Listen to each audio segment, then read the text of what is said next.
నమస్తే అన్న, అందరికీ నమస్కారం. కువైట్లో నిన్నటి నుంచి ఈరోజు ఉదయం వరకు, అంటే ముఖ్యంగా నిన్న సాయంత్రం వరకు ఏం జరిగిందని చెప్పేసి మినిస్ట్రీ ఆఫ్ ఇంటీరియర్ కీలక ప్రకటన చేసింది.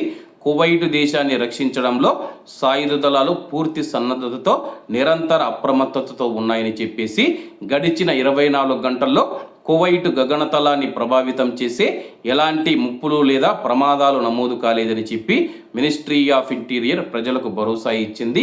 అలాగే మీడియా సాధారణ విభాగం డైరెక్టర్ జనరల్ మరియు మినిస్ట్రీ ఆఫ్ ఇంటీరియర్ అధికార ప్రతినిధి అయిన బ్రిగేడియర్ నాసర్ భోస్లే గారు మీడియా సమావేశంలో మాట్లాడుతూ రక్షణాత్మక నిరోధక చర్యలకు సంబంధించి గతంలో పడిపోయిన శిథిలాలకు సంబంధించిన 10 నివేదికలను ఈఓడి బృందాలు పరిష్కరించాయని చెప్పి, దీంతో ఇరాన్ దురాక్రమణ ప్రారంభమైనప్పటి నుంచి మొత్తం నివేదికల సంఖ్య 821కి చేరుకుంది.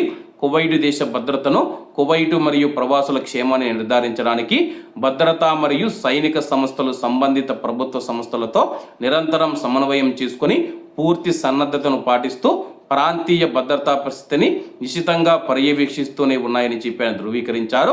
ప్రభుత్వ సంస్థలు మరియు లైసెన్సు పొందిన స్వచ్ఛంద సంస్థలతో సహా అధికార మరియు ఆమోదించబడిన మార్గాల ద్వారా అధీకృత బ్యాంకు బదిలీలు మరియు లింకులను ఉపయోగించి మాత్రమే విరాళాలు ఇవ్వాలని చెప్పేసి, అలాగే ఏదైనా అనుమానాస్పద లింకులు క్లిక్ చేయవద్దని చెప్పి ఆయన తెలిపారు.